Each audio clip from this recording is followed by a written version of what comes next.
has it started? Is this it? Why? What are you going to do if it has started? I was going to be like, okay, let me just really make sure I'm speaking into the mic clearly. 1, 2, 1, 2.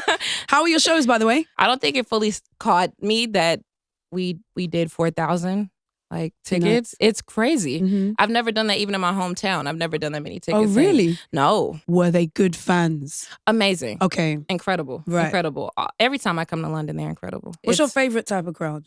Probably an all-black crowd. I'm not gonna lie to you, and that's really, it sounds petty, but I'm writing music from my Black woman perspective. Yeah. Outside people who are not within that community and within that framework still like the music. So I'm blessed that people are supporting me regardless. But there's a different level of just comfortability that I personally feel when I am playing predominantly Black crowds. If you are coming to my show, if you are coming to a Noname show, you will experience the feeling of being embraced and a good time and love and all that. But if it is a predominantly white audience, it comes up. It comes up because there's no way for it not to. When I'm when my music is just driven by Black stories and just Black plight, it's hard for me to perform and then not acknowledge the fact that the space is completely white. Yeah. But my art is so heavily trying to promote Blackness. I think it's really important to share your message and have your music be available and your art be available to the world. Yeah. But also for me personally, it's important to specifically push my messages to people who look like me as well. Right. And prior to right now, I have not been really doing that. And so I'm kind of getting back into that, I think, for this next album run and anything that I do in the future. I want it to be with the mind state of not just climbing the industry ladder, but giving back, actually giving back. You know what I mean? So the last time we spoke, you said you wanted to go to Africa. Right. You wanted to put out an album, a full-length album. You did with Room 25.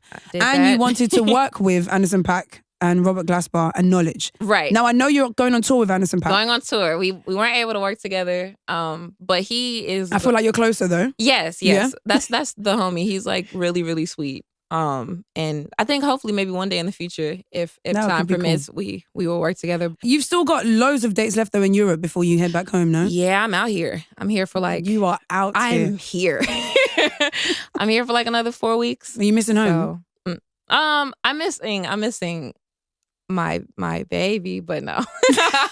No, I'm not missing. I'm not. Because home is LA and I'm never missing LA. Right, yeah. I'm more so missing my bed or my boyfriend or something. You know what I mean? LA. You're not missing the green juices and the yoga. The smog and the no. I'm okay. I'm good for that actually. I'm hoping that as you travel more and more, your eyes will be open to everything else that's outside of LA. I need to get some Jamaican food. That's what everyone is you have to have the Caribbean food out here. It's incredible. So it really is. Put me on. Okay. Yeah. I'm 100% gonna do it. It's my last day. They're dragging me to the Drake concert. So before that, I'm gonna try to get some Jamaican or something. No one in the history of time has said they're being dragged to a Drake concert, which insinuates I would rather not be there somehow. Only because we were just in Birmingham and we caught the show there. It's a good show. It's a good show. Can't even stunt on the show. It's a good show. I want. I don't actually. You know what? I don't even want anything from Drake. Drake he can have it all. What do you want? Noname? This is Drake right now. Space. If you're listening, can I please get a feature? I am a struggling artist from Chicago. I really need some money. Drake, please help me.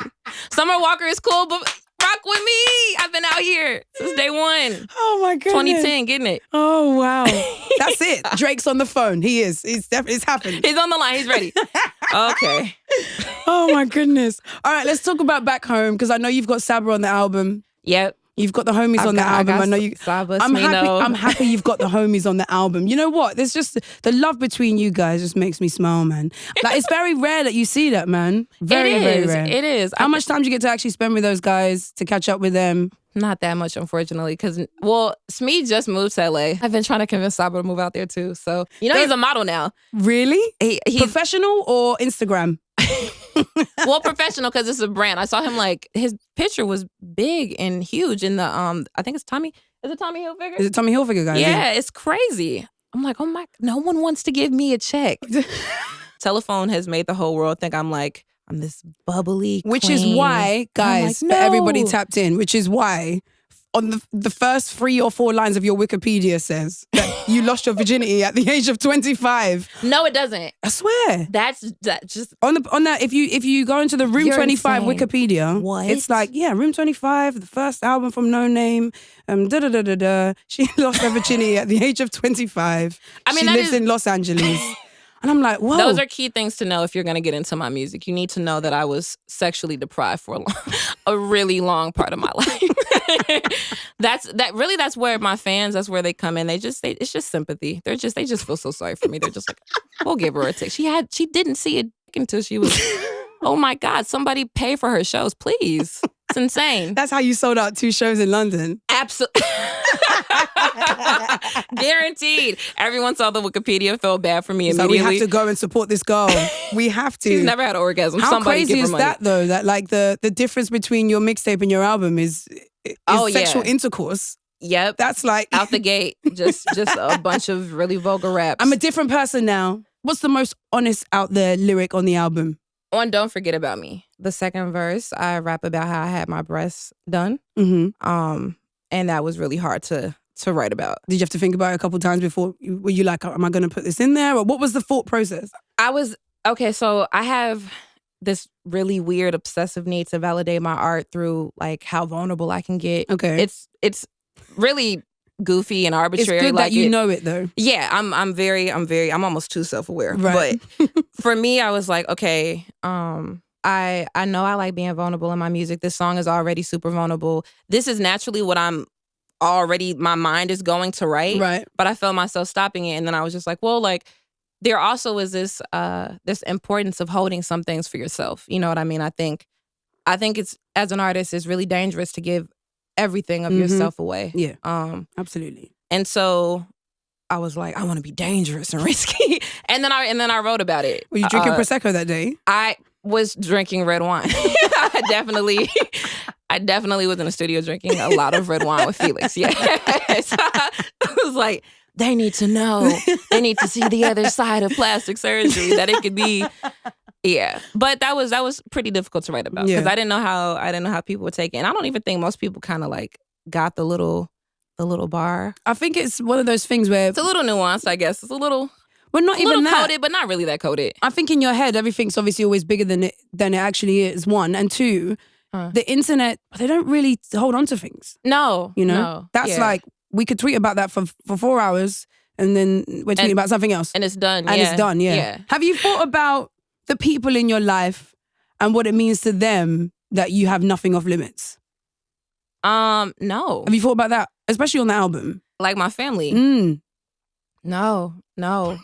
They probably are not okay with everything that I say, but they're like, well, she keep the rent paid, so yeah, the lights on, so. No, but I mean, yeah, they probably feel some type of way, but they've never explicitly told me anything. Oh, really? No. I mean, well, my granny was, the only thing she was really telling me about my music was, you better go back to college because that's not it. But now she's like, she sees she's all right with it. That times are different. Do you still spend loads of time with her? As much as possible? When I'm back home, yeah. When I'm back home, definitely. It just was a different time. Have you had, there's a thing we were talking about earlier about kids who grow up with their grandparents have like grandparents vibes. It's like a personality trait. I have terrible needs. And I don't even know if that's because my granny raised me or just I genetically am just bad. But no, I definitely do. That is crazy that you say that because I'm very much like my grandmother in terms of like, well, just in terms of like modesty. Okay. Like I'm vulgar and I'm wild and I'll say anything. Yeah. But in terms of my presentation, I'm very like, no. I now need to meet your grandma. Yeah. Is she vulgar and wild and will say anything? No, she doesn't drink, smoke. I know you're going to be traveling around Europe for a while. Yeah. What music are you listening to? I'd like to find out what's in your playlist, whether it be US, UK, wherever. Coffee is in UK? Coffee's Jamaican. So good. Yeah. So good. You've been hearing that a lot while you've been out here? Out here, yeah. Yeah. So good. And I just met Koji. Koji Radical? Yes. Oh, yeah? He came to the show. Oh, really? Yeah, super cool. So I'm meaning to check out his stuff too. Koji Radical and Noname together is that's a good combo. Really? Have you heard his stuff before? No, but I'm dying to listen to it. Everybody's been telling me you gotta listen to it. Listen to it. He's very special. And he's so sweet. We met and he was super cool. So I'm mad excited. And I was like, damn, you're fine as hell. It's crazy. Everybody out here is gorgeous. It's insane.